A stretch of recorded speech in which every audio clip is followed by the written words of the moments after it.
Welcome back to Tiny Blue Games. My name is, of course, Seesaw or Chris, and today we're talking about Final Fantasy XIV in 2022. And specifically, we are talking about Stormblood. I'm going to give a review, or thoughts, I guess, on the initial base game as I'm working through the post-expansion MSQ, I guess is what you'd call it. And yeah, it's going to be very interesting. This is after being subscribed for a total of 1,050 days, I think. I finally beat it, and if you're someone who's new to this channel, well, first off, welcome, but second, you're probably wondering why the heck I'm just beating Stormblood now. And I think before we even get into the review, I should tell you my perspective on the game, because I think I play MMOs a little bit differently than a lot of other people, and specifically I play Final Fantasy very different than a lot of MMOs. See, I joined Final Fantasy several years ago now, and one of the things I decided when joining it was I'm not going to rush through this game, like super not going to rush through this game, because no one I knew played it. It was a game that I knew was good. It was an MMO. I love MMOs, but I had no friends waiting at max level for me to come and join them in the top content of the time. And because of that, I said, hey, let's play the entire dang game at the pace I want to go. And with that, I started playing, and I would often play just a few times a week or something like that. I would simply play when I wanted to play. I would never try and rush through anything or try and say, okay, I just need to get a few more levels and I can finally play with my friends and do the content I want to. No, I played it like it was just a single player game in a lot of ways, although I was still doing things with groups. I was doing dungeons, I was doing trials, I did things with my free company, I did things with the community on YouTube that, started following my Final Fantasy journey. I did a lot of social things, but I never rushed to get anywhere. I did everything at my own pace, and essentially that's where this review is going to come from. Just taking the time and really evaluating the things that stood out to me. And it's kind of how this review is going to be. I'm not going to have a hugely structured review. There's going to be two primary sections. The first one is going to be a lot of ranting like this, where I just talk about things that stood out to me. The second section, I'm hoping to get some questions from my community and really answer some specific topics or thoughts they might have about Stormblood so that we can get into the nitty-gritty. So I'll try and have those two different sections with different timestamps in the video. That way, if you get bored of this initial rant phase, you can go check out the questions that are probably going to be a little bit more structured and might focus in on things that people are probably going to be interested about. But with all that said, let's jump into the review.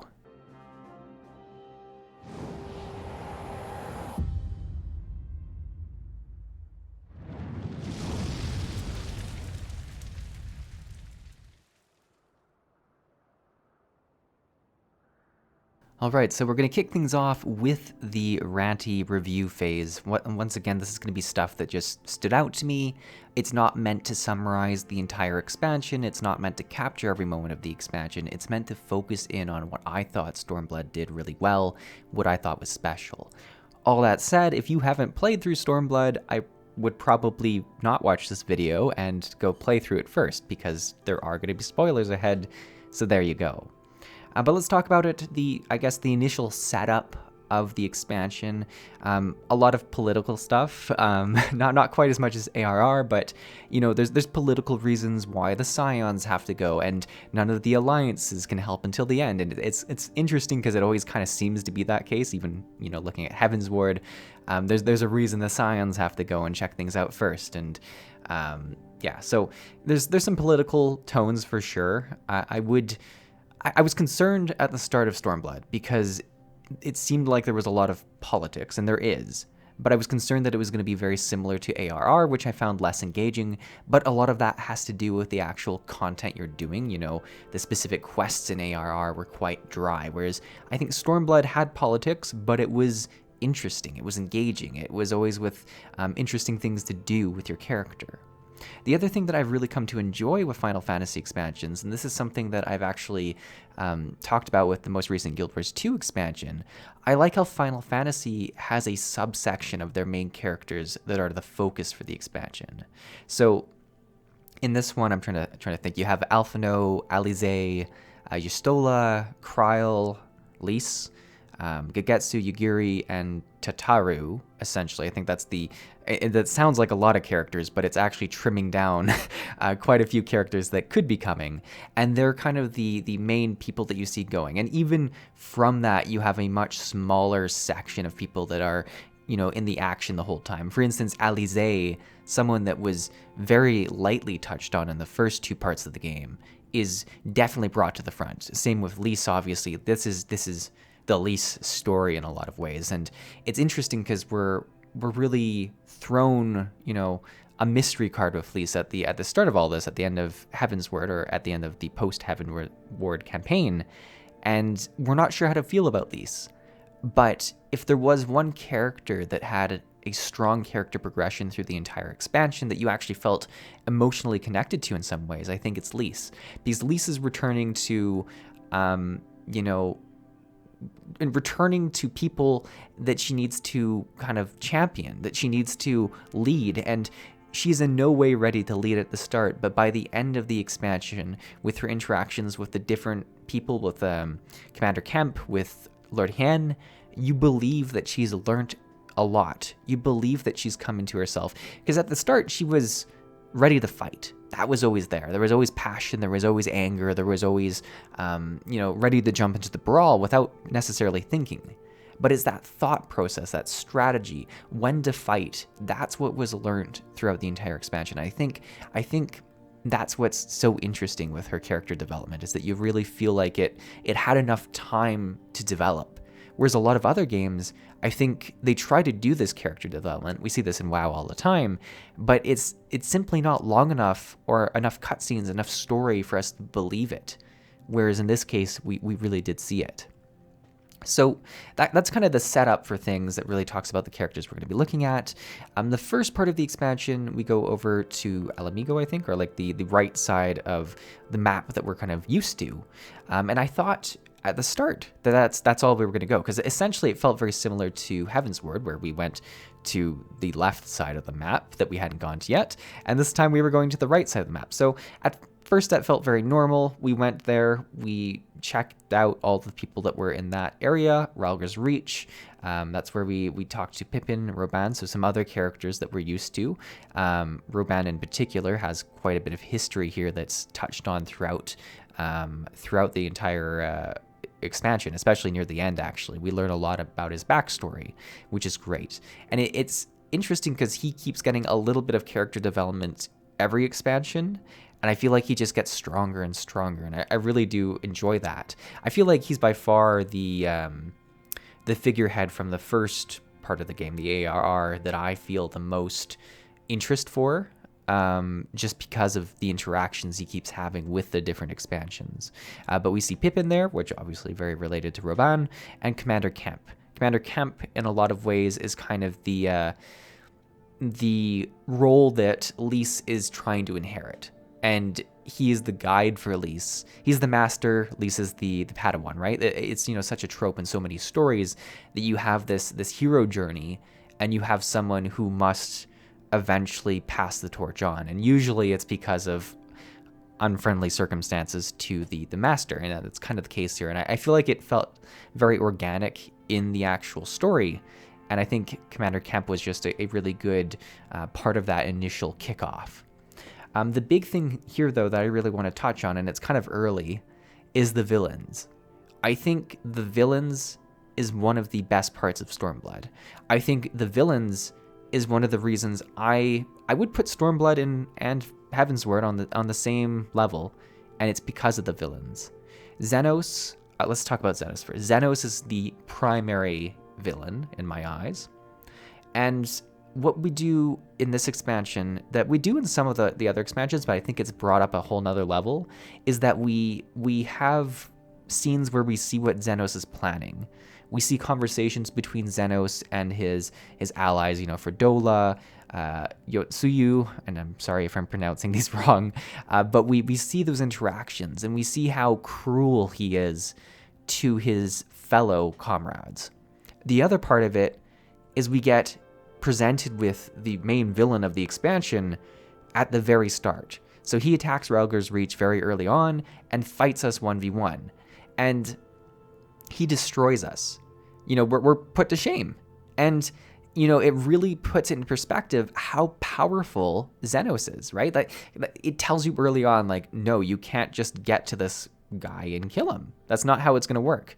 And throughout the entire expansion, we spar with him, I think, at least one more time, and we do a bit better, but we still get bested. So it's one of these things that we kind of check our power level against him various times throughout the expansion, and I really think that is done well. Which moves us to Fredola. Fredola is a very interesting character for different reasons. Fredola is kind of a traitor in a sense because, she's from the area and has been corrupted as part of the Skulls, as part of the Children, to serve with Xenos. And she has a very big struggle on her hands that at certain points we feel empathetic for. At certain points, we, can't see empathy anymore with some of the decisions she does make. But it's one of those villains that is interesting to watch how it progresses, because she's often one of the ones that is talking with Xenos. She's one of the ones that Xenos is manipulating in different ways. And she's kind of manipulating Xenos in different ways. She knows how to play things right. And she ultimately ends up being, I'd say, more the primary villain for Lise. Lise and her are kind of on the opposite sides of a tale, and it's really through interactions with her that Lise is able to develop her character as well. So I think that it's a very powerful villain in that way for both the main character, us, and Lise. The last villain is Yuetsu. I would say she's the one who's had the least impact on me throughout this entire expansion, but she does do maybe the most cruel actions. I think early on to the scene where she's like threatening a village or whatever, and we see people die, and it's like, wow, this is like dark. That like what is happening, it's a game, there's not a bunch of blood and gore necessarily, but there's some very dark things that are happening, and I feel like she brings that level of darkness. We watch her story progress, and we find out that she's kind of actually not that big of a top dog when we look at the whole structure of everything. But she's kind of let power go to her head, and she's become very cruel because of that. She obviously has a very specific relationship with Gegetsu, who is a big part of this journey as well. Gegetsu is a character we're introduced into this game with, and we'll talk more about, I'm sure, when we get to a certain Doma Castle instance. But Gegetsu, is forced to champion people around him to defend against the cruelness of Yuetsu. So I think each of the villains has a very clear role, and it doesn't feel like they're there for no reason, which I think is very powerful and something, once again, that a lot of other MMOs struggle with. Now, this leads us to the part where we actually travel far. And I wasn't expecting there to be more travel. I thought, hey, we're going to go to the right of the map. We're probably going to go to zones nearby there. But no, all of a sudden we're traveling across the sea, like really far. And the game does such a good job of making this journey actually feel epic, because not only do we have to go and find a crew that'll get us there, there's a good kickoff where Urianger is kind of like waving us off and gives us a weird cryptic message. But it feels very final for us to be sailing off, like we're going to be going for a while. There's even a dungeon that we kind of fall into on the way there, which was really cool and a very interesting way to introduce the first piece of group content in Stormblood. But we do eventually make it to the end of the journey and enter Kugani, which is wholly different than anything we've seen in Final Fantasy. I think it's, a theme across all games now, because I've played Final Fantasy Stormblood, I've played Mist of Pandaria, or I've played parts of Mist of Pandaria World of Warcraft. The most recent Guild Wars 2 went to Cantha. I feel like these Eastern themes are so powerful for these games, because it allows them to play with different art styles that they've never brought into their game before. And I think it's one of the times that we see each of these titles perform the best in terms of creating aesthetics that look unique, that feel powerful in the game. Obviously, I haven't played through the rest of Final Fantasy. Maybe there's another expansion that's going to completely kick me to the curb and be like, I spoke too soon. This expansion's the one that does it. But for me, a lot of the scenery, a lot of the surroundings, a lot of the architecture, specifically in Kugani, felt very special, and it definitely stood out to me. This brings me actually to another thing that I have a note about here. one of the most powerful aspects of Final Fantasy expansions to me is the narration you get from essentially the main character when they enter a new map. I remember the sea, the smell of the salt, and the crash of the waves as we drew closer to Kugani. If there was one thing that I could say, you know, is an extra step of quality and care that makes me invested in this expansion, like these expansions, it is that, because it sets the tone of entering a zone. And I think that's one of those things that can be overlooked, but entering a new zone and exploring a new map that you've never seen before, tying it to the narrative, that's one of the most powerful parts of an expansion. An expansion is expanding the world at its base. And when you give characters more information, set the scene for these zones that they're entering, it makes it so powerful. And it's one of my favorite parts about Final Fantasy expansions to date. It is that small, you know, it's only like a few lines when you enter a zone, but it's so powerful, and it ties Lise into this story so well, because she's the one narrating it. It makes us understand this is her story. You know, it is the you know, it's our story as well as the main character, but it's her story as well, and it really paints that picture for us. So we do get there. The unique architecture is interesting, but also the races that we see there. So we have the Namazu, which is very short-lived, but is very unique looking and has made me not trust anyone who looks like a fish ever again. And then the Kogin, or Kojin, the Kojin, right? They're the Teenage Mutant Ninja Turtle people of Final Fantasy. I remember playing through that zone first with like my the comments, as well as I think we did a stream around there, and people were like, oh, get ready for the Teenage Mutant Ninja Turtles, and I was like, what are you talking about? Like, what could possibly be coming up that's gonna be like this? And sure enough, we have standing turtle people who are gonna help us, so here we go. But yeah, so we do a lot more of the Kojin than we do of the fish people, because we actually go and learn about their culture a bit and get the ability to swim, which is the next thing I really want to talk about. We're introduced to this in the Ruby Sea, which is a beautiful map in itself, but I found swimming actually to be one of the better adds. You know, we got introduced to flying in Heavensward, right? I think that's the first place you could fly. I know they've reworked stuff in the base game now and all that, and I actually don't know. Maybe you can fly in ARR before Heavensward, I'm not really sure. But swimming felt very special, because I think, unlike flying, where I've done flying in World of Warcraft, which is very similar to Final Fantasy, I've done flying in Guild Wars 2, which, let's be honest, mounts in Guild Wars 2 are better than pretty much anything. But swimming, I'd say Final Fantasy, you know, did pretty well. It felt very unique. It was a very, like, it's a zone of itself, right? Because you kind of enter the swimming zone, and then that allows them to really build out these really beautiful underwater cities and stuff like that, and really make it feel special. So I think they did it really well, and they also didn't force it too much upon the character, right? It's not like from this point on, pretty much everything's underwater, or there's not like a full zone that's underwater. Cataclysm. But it felt like just the right amount of times where you had to go underwater, where it felt special still. And I think that was done really well. The last part of this is the pirates, right? Because there's the pirates in the Ruby Sea. I'd say this was one of the, you know, interactions with people from the zone that I cared the least about. It might be because, you know, there's this like village of pirates essentially, or this village of Kojin. Who are you going to care more about? Probably the Kojin. So I think it was a bit of an unfair contest. Obviously they're quite relevant to the story because they help us kind of push past that section and go to the next section. But yeah, the Kojin really take it home with the swimming and all that in that area. Which leads me to the Azim steps, I think. Anyways, Azim, which is hands down my favorite part of the expansion. And for a lot of people that might seem weird, because this is the middle part of the expansion that I think really changed the pace for a lot of people.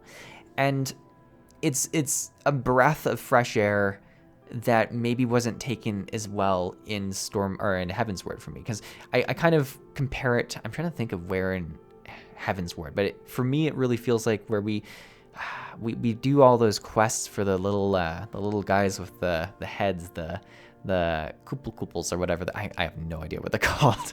I've been subscribed for 1,050 days and I can't tell you what they are. But the little male guys, you know what I'm talking about. We do a bunch of quests for them, and I think that's kind of like the period where we can take a breath in Heavensward. And it was, for me, it was kind of boring, right? I think for Final Fantasy, for Stormblood, it was done so well. It felt so nice. It was such a big open place. We got to obviously discover all of the local tribes there. We took part in the Nadam, which is kind of the concluding moment where all the tribes go against each other. We're immersed into the culture. And I think they really did it in a great way in Stormblood, where they had you go to each of the different groups and kind of learn about them for a while, and then eventually bring all the different groups together. And of course, throughout all of this, we're also learning about Lord Hien, who has been kind of hiding out in this area. And we're essentially there to bring him back, but we have to earn our way through all the contests and the Nadam and the tribes to really do this. And it takes a while. It's a good portion of the story that you spend there, or at least it felt like a good portion of the story. But it was well worth it. It was one of my favorite parts. The music's beautiful, the scenery is gorgeous, and it was such a fun place to always log into and just be like, ah, yeah, I'm here. I was kind of sad when I left it. I think that's the nicest thing I can say about any zone, is that I was sad when I moved on to the next one. So we now have Lord Hien, and we're heading back to meet up with all of the forces that we've kind of gathered in this new area. And this is, I don't remember a ton of steps around here. It just kind of seems like we get to Doma Castle, so I might be missing, some important things that happened. But essentially, we had a big plan to invade Doma Castle and flood it. And what was particularly interesting here is we have Lord Hien, who is the leader, and then we have Alphino, who is pretty much always our leader and strategic decision maker. And we have this really interesting cutscene where we see them kind of butting heads at the start almost, and then they end up working really well together. But it's smart that the game understands, hey, there's already this person who takes lead a lot of the time, and then we're going to introduce a new leader, so they're probably going to have to find a way to work together with this. The other big thing was the sense of sacrifice that was coming up from the past expansions, from Heavensward, from ARR. I know that Final Fantasy has no issue killing or at least banishing main characters. So as we got ready to invade Doma Castle in what felt like a very concluding chapter of this section, I was like, okay, so one of these people that's standing before me will not be coming home after this.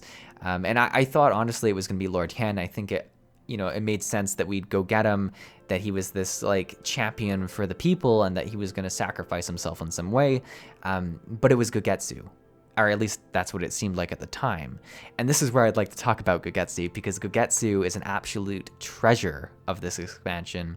He's so loud, he's funny, he's kind of like the Hagrid of Stormblood. He feels just big, brooding, but also as a samurai. He just is so cool, and you fall in love with him, and then they take him from you, and they know that that's what's going to hurt you the most. You don't know it at the time, but when it happens, when you're like, oh my gosh, it could be Gogetsu, that's when you realize it. So it was a really interesting dungeon. I feel like it felt like it felt like the end of a chapter. It felt like we did all this work to get Hien back.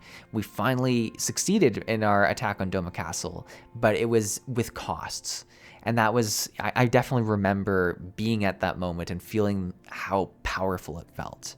And it's really at that point that we signaled the next phase and the final phase of Stormblood, which is returning back to Relwa's Reach. We're coming back with all these powerful allies that we've made. We don't necessarily see them at the time, but they do come swooping in at the end.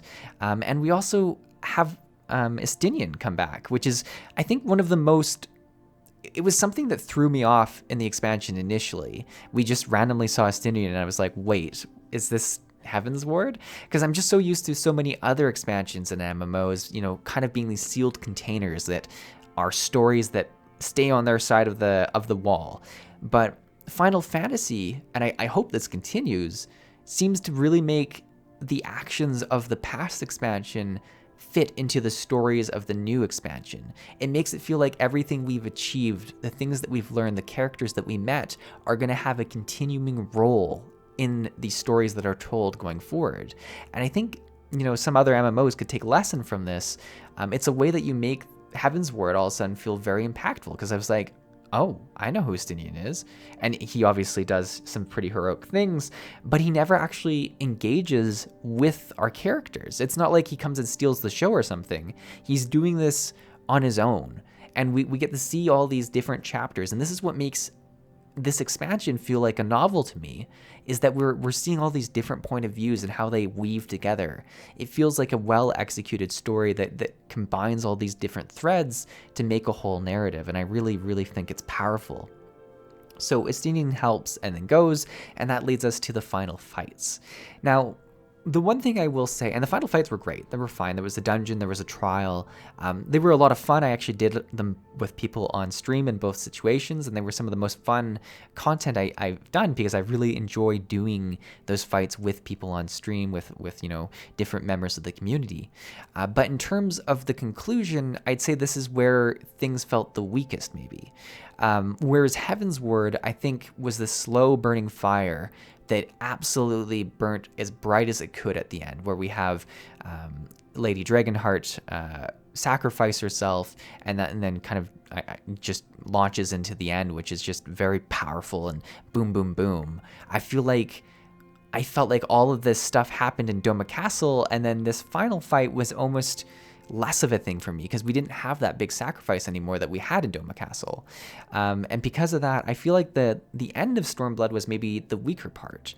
And I don't think that's necessarily bad. I think overall Stormblood performed... I would tie Stormblood with Heavensward. At the end of the day, I'd say the difference between the two of them is that Heavensward's story, at its core, was probably stronger. I think the actual narrative from start to finish, if you put it all together and just read a book of it, would be much more interesting. However, I'd say Stormblood's world building, in terms of how big the world of Final Fantasy feels for me now, did much more. The fact that we did travel across the sea, that we have so many new cultures we learned about, so many new races, so many just new things that we know about. I feel like it did a lot more in terms of making the world feel huge. And for me, I think that's very powerful for MMOs. And because of that, I'd say both of these are fairly tied. In terms of just looking at content, like if we're looking at dungeons, we're looking at trials, I'd say they feel very similar. I will say I haven't done any of the post-Stormblood content or the Alliance raid and stuff like that. So there's a lot of things I haven't done, because that was the big mistake I made with reviewing Heavensward. I said, I won't review Heavensward until I've done all of the content. And you know what? We haven't reviewed it yet, but I wanted to get to the Stormblood review and put my thoughts down as quick as I could while they were still fresh. So here we are. But yeah, I think that's the best conclusion I can give, is that in terms of world building, Stormblood is the most powerful expansion that I've seen in Final Fantasy so far, but one of the most powerful expansions I've played in many MMOs. I think it did a really good job of making the world feel bigger. And that is one of the most important parts of an expansion when you look at what it's actually supposed to do. But yeah, there we go. That's the rant part. I'm sure there was a lot of parts that I didn't think about. The whole process of this was not going through a binder of notes or not going through every single quest in my inn or something like that and seeing exactly what happened. Because summarizing the expansion's good for no one. But by just bringing up the points that were powerful for me, it really shares the things that stood out, that had an impact, and that I'll probably remember going into the next expansion. But yeah, the next phase of this is going to be hopefully a bunch of questions from viewers that will be a lot more structured. So we'll jump into those and see what we can answer. Okay, so it's a new day, and I felt like I should say that because I feel like my voice is going to sound different, and it's just something I notice whenever I'm recording on two separate days. But I have made a post asking a lot of my viewers, if there are any questions you want to ask about Stormblood, this is the place to do so. So we do have quite a few questions to go through. I do know, so I did the first section of this review first, and then I had all these questions coming after.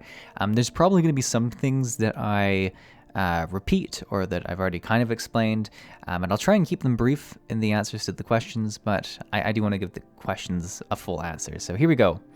The first question by Chris Kepler says, I guess the two biggest and most common questions for Stormblood are, how did you feel about Lisa as a character, and did you feel that the split between two completely separate parts of the world helped or hurt the plot, story, and themes? Also, taking into account that taking account of what you've seen so far, what do you want to see happen in the rest of the expansion to improve what you didn't like or continue what you did like? So let's do this in order. So we'll talk about Lisa. I've talked about Lisa a fair bit, but to summarize, I think this expansion was definitely about Lisa, and it was made extremely obvious through the fact that she's giving the narration as we enter the zones. And I think that's one of the best parts of that narration, is that it makes it clear whose expansion this is. So because of that, I was able to focus more clearly on Lisa throughout the expansion, whereas going into Heavensward, I didn't really focus on any character in particular, I just kind of took the whole story. So with focusing on Lisa, I was able to understand that she was developing as a character. And I think they did it in a very good pace where, at the start, she was very rambunctious, very much just wanting to fight. And having all of these different leaders, Cormac, Lord Hen, and all these different leader influence her own leadership style. And because of that, we did see her grow. So I really enjoyed Lisa, and I thought it was a great part of the story and a great character. In terms of the separation, I also touched on this a little bit, or at least I kind of vaguely did. I felt like this expansion felt a lot bigger in terms of building the world because there was the two different areas. For instance, if we just had the El Amigo area, the right-hand side there, without going across the sea, it would have felt very similar to Heavensward, which is fine, but it didn't feel as huge as it ended up feeling when we did eventually travel across the sea. And I think the fact that it was done in distinct chapters really solidifies the different moments in my mind. So the last part was, what do I want to see in the rest of the expansion to either improve things I didn't like or to continue things I do like. And I guess I'm kind of cheating here because I have played through a little bit of the post base expansion story, but I want to see the continuation of Lisa's story, right? I want to see that continued shaping of her leadership style, her continued struggle with it, and where that ends up. I also want to see the outcome of this, right? Because we've dealt with the main conflict, but there is still a lot of fallout from this, and seeing how the different stories and the different actions we've taken in the expansion actually shape the rest of the world afterwards. But yeah, thank you for the question. Let's jump to the next one. All right, our next question comes from Patrick Pinder. It looks like, once again, a few questions. My questions are, Stormblood was the last expansion to use the ARR style of class quests before a new system was introduced in future expansions. Now that you have done at least one class quest all the way to 70, what are your thoughts on the system? My second question is, comparing Xenos to the Heavensward Bishop and Gaius, how do you feel about the main MSQ villains as of the end of Stormblood? So we'll tackle this in order as well. I feel like the job quests are one of the most unique features of Final Fantasy, or Final Fantasy XIV, I should say. Not that other games haven't had them at times. Like if you go back and play Classic WoW, there were, pally quests and stuff like that. But I think in terms of the modern era of games, a lot of the identity of the classes of the jobs gets lost. And I do think it's a very important thing. Now, I understand there's a level of bloat that will happen, specifically in Final Fantasy's case, as they do add, like 2 jobs each expansion. Eventually, it becomes unmanageable to have such detail for each and every job. So I get that that's a challenge that way. I guess I'll have to try the new system to feel, to see if I enjoy it. Because from what I understand, it's going to go from every job having a story to every role, which will still feel impactful, I think. And there's a lot of reasons why tank classes can feel, the same way about a certain situation. However, I do think it'll scale back some of the class world building that happens in these early expansions. So I think it will be interesting. I guess one question I don't know is if there is a new job added, do they still get like a new set of job quests all the way up to 70? Or are they somehow weaved into the world in a different way? So I'm gonna send a question right back to you, Patrick. But that's a good first question. The second question is comparing Xenos to the other enemies in Heavensward and stuff like that. The villains, the antagonists. I think, and I did touch on this a bit in my initial review, but Xenos and Fredola, but we'll talk about Xenos since you mentioned Xenos, is one of the things I enjoyed the most about Heavensward. And I think just the fact that they give so much background footage of Xenos' plans and his plotting and the way he deals with his own troops and stuff like that really brought this character to life. The other thing is the fact that we actually face off against him so early. We get to see how strong he is. He puts the Warrior of Delight to shame, right? So it's a very distinct amount of power that we see. So I really did enjoy it, and I think it was one of the best parts of Stormblood was the villains. But thank you for the question, Patrick. Both of them were great. Okay, so this brings us to Branson, and Branson actually has, I think, like 4 or 5 questions, so we're going to go one at a time here. The first one, did you feel there was a noticeable change in boss encounter design compared to ARR and Heavensward?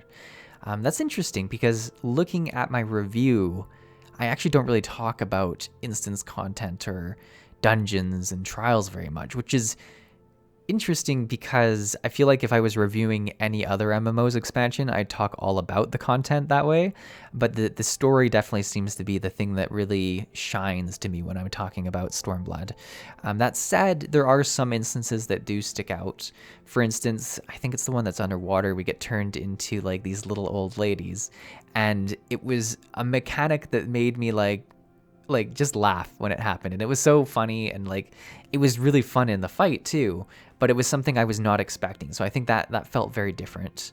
And then in terms of trials, I think it was like, I don't know if it's the first trial of the expansion, but it's one of the first few ones, and we're trying to deal with the Kojin, and we go, I think, I don't remember the name of the boss, but he's got like a really big blade, and he kind of tries to bring it down on the whole group. And there's an instance where it's like trying to crush us, and we have to stop it from crushing us. And just these very distinct phases really stood out to me. And yes, I know there's phases in some of the other fights, but just the shift in terms of the actual atmosphere in the fight really shifted there, and I really enjoyed that. So those are 2 that stood out. I feel like there's a lot more in terms of trials and dungeons that I'll do in the post Stormblood content, so there's probably more to see, but those are ones that stood out to me. The next question, how do you feel about the zones in Stormblood, design, size, etc.? They felt big, and I liked a lot of them, but a few of them felt very similar to each other. I'd say the distinctness between zones, like if you look at Heavensward and look at some of the big differences, and some that were covered in snow, some that were up in the clouds, some that were more grassy and stuff like that, there felt like a large variety. Whereas if I looked at Stormblood, I'd say, the Alamigo area felt very distinct from the ones when we crossed the sea, but apart from that, a lot of the zones felt pretty similar to each other. The big difference maybe being the Ruby Sea, just in terms of how much water was on there. But otherwise, a lot of them felt very similar. The one that stood out, though, is Kugani. I think Kugani is on par with Ishgard, and in some cases more impressive, just because it's something that nowhere else in the map from the base game and Heavensward would you be able to go to a city that felt like that. So I think Kugani really stands out as an impressive zone. Did you like the various MSQ solo duties? Are they improving the further you go on? So I read MSQ solo duties as like quests that are instant still, so like part of the MSQ, but not a dungeon or something like that. And I would say I did notice a difference there, because there was a few, I'll call it like mini games that happened in these that were really fun in Stormblood. For instance, when you're trying to sneak through Kugani without being noticed by the guards or something like that. Or one of my favorite ones is the one with kind of like a blow dart system where it's almost like a first-person shooter and you're trying to snipe people from a distance. And I was like, it was just such a unique thing to do, and I had a lot of fun with it. And I think more than anything, just the variety in what you're doing in each quest really kept things fresh as you went through. Next question from Bronson says, swimming and diving underwater were added in Stormblood. How do you feel these were used in the expansion? And are there any similar world features you'd like to see added? That's a good question. And I touch on the swimming in the actual review, but I'll sum up saying swimming was amazing. For me, it was more impactful than flying, because flying in Final Fantasy is very similar to flying in the other MMOs. Swimming's handled very different, where it's a very distinct action and brings you kind of to an underwater zone. And I think it made certain maps like the Ruby Sea really impressive, and I really enjoyed it. Other features like that I'd like to see, though, it's a difficult question, because what does that mean? You could think of like boats or something like that. Maybe like, I don't know, what would be a similar quality or similar level of feature to implement? Boats comes to mind just because I've played Guild Wars 2 and they added skiffs. I think something like that would be interesting. I'm trying to think of what else I'd like. Maybe they have a housing system. Probably like an overhaul of their housing system to make it much more attainable for everyone would probably be from what I understand, that's quite a problem in the game. So having a system like that might be interesting. Or I guess a rework of that system. The last question from Branson, who's the most powerful character in the game and why is it Tataru? Tataru is very interesting because, she really doesn't do much, but also does a lot. And it's a very interesting situation. She's very social. And Tataru is clearly the most powerful character in the game. If Xenos went against Tataru right at the start, it would have been like a much shorter expansion. I can guarantee that. Alrighty, this brings us to Sebastian Cintron. My main questions would be, and I'll do this kind of one by one again because that seemed to work best. Number one, of the villains from the series so far, both the main villains of the expansions like Gaius, Thordan, and Xenos, and supporting villains like Lahabra and the Asians, the Heavensward, Nidhogg, Fordola, Yotsuyu, which one would you say is your favorite? It could be from an emotional standpoint or an entertainment value. That's interesting. I'd say Fordola, just because it's been recent, and I think they're one of the characters that had the most impact on me. I think both the recency and the fact that we got to see so much of her interactions with Xenos, and have learned about her past and stuff like that. I'm kind of being spoiled by seeing some of the post Stormblood MSQ as well here, but I've really enjoyed Fordola. I think Fordola is one of the most powerful characters in terms of story development that I've seen in many MMOs expansions, and certainly one of the ones that I'm most excited to see how it continues. Number two, which music tracks from the game do you like so far? Choose 1 to 3 tracks per expansion and base game. That's a tricky one. The tricky part, because I don't know the names of any of them, so I'm going to do my best to describe them. Base game, some of my favorite tracks are when you're fighting Titan. I've often given this answer, but I think that music rocks. Like, it's just awesome. And then when you are in the streets of Ul'dah, like the very calming piano music. I'm kind of nostalgic about it. Just, I don't know why. Like I think it's a song that I'll keep coming back to and listening to when I want like a simpler feeling time. Like it's just so nice. In terms of Heavensward, I think the main theme of the expansion, like the singing and all that, I think is excellent. There are a few moments where it's used. Obviously, like I'm trying to think of when it's used, but like there's a few moments it's used throughout the expansion, and it's very epic when it is used. And then the music in Ishgard, I think, is very very enjoyable as well, and I often think about that. And then for Stormblood, I'm trying to think here, because I really like the music in the Azim Steps or Steeps or whatever. I really enjoy that music. And then probably Kugani. I think I always just really enjoy the city music. It's probably because I go to the cities so often, so it really gets stuck in my mind, but I think those are the tracks. And I know it's like, I gave you 2 for each, so you're going to have to appreciate that. I'm sorry I don't know the names, though. Hopefully I've described them well. If not, feel free to ask me more about it in the comments. Question number 3 from Sebastian: which MSQ moments are your favorite by far? Oh, that's such an interesting question. I'm going to limit it to Stormblood here. In terms of my favorite MSQ moments, so I really enjoyed the dungeon we ran into on our way across the sea, because A, I wasn't expecting it, B, it made it feel like it was actually like a really long journey to get to Kugani, so I really enjoyed that.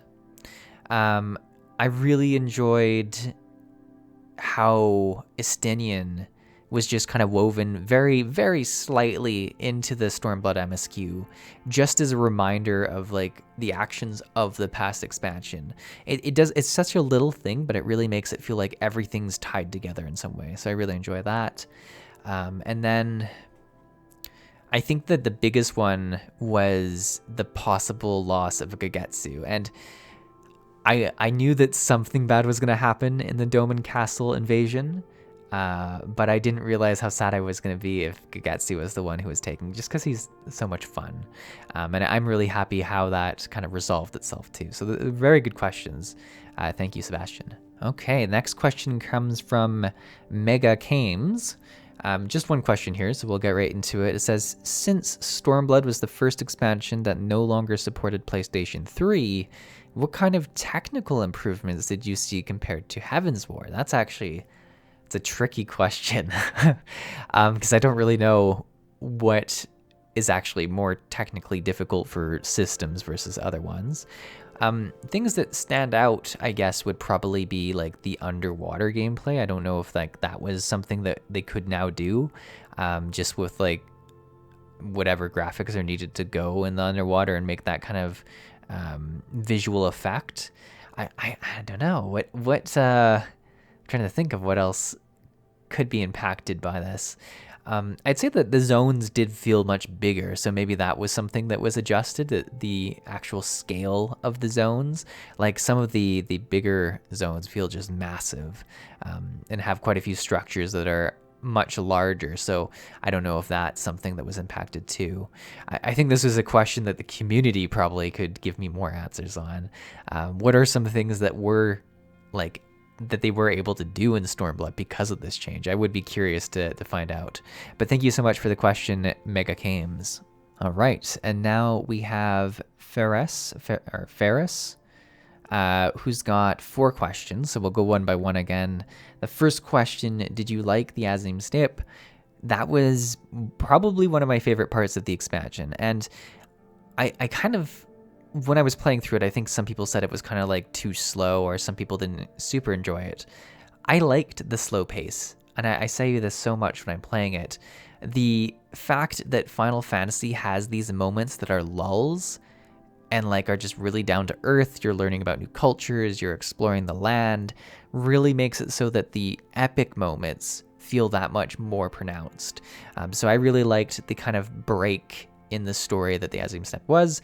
I think it was great because we were introduced to many different cultures and just a lot of the actual very differentness of this world. I said it earlier in this video, but Stormblood did such a good job of world building, and I think that area, that zone, did a big part of that. Number 2, do you have any predictions about the Garlean Empire? It's interesting, like they keep trying different things. I don't know. Like, I feel like they're gonna either vanish from the story and like we're gonna finally beat them, or they're gonna like blow themselves up with one of their inventions. It seems like they're very reckless with their science and technology. But yeah, I guess immediate future, it seems like with their most recent experiments, they're trying to make a set of super soldiers that have the echo on demand and stuff like that. So maybe the most immediate guess would be a set of super soldiers similar to Fredola, but like on a larger scale.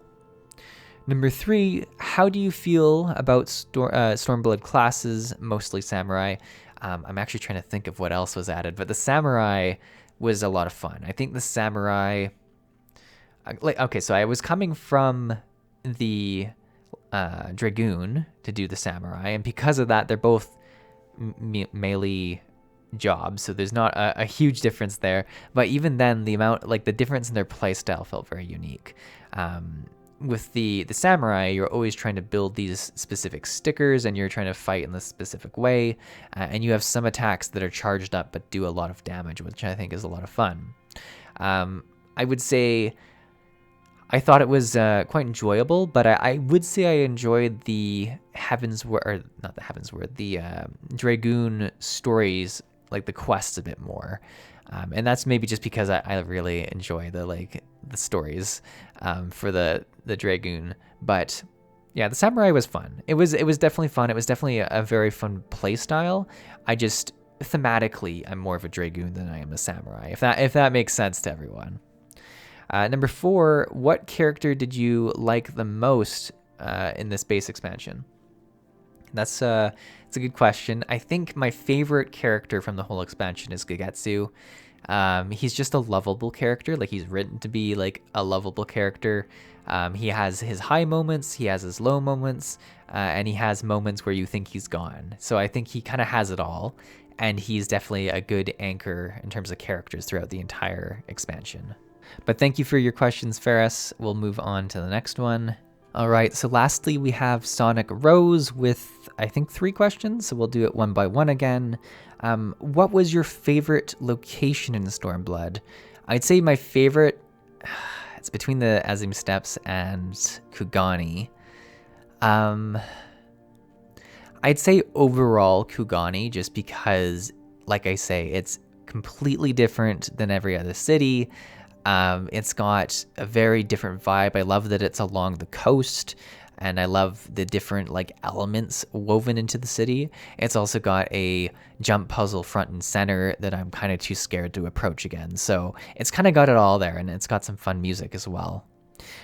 Did you prefer the Far Eastern stuff, Kugani and Doma, etc., or the Alamigo stuff? I would say I definitely preferred Kugani and Doma, just because it felt very different. Like, it felt like we were going on a very far trip, learning about all these new cultures, and it felt like a traditional expansion in a lot of ways, and I really appreciated that.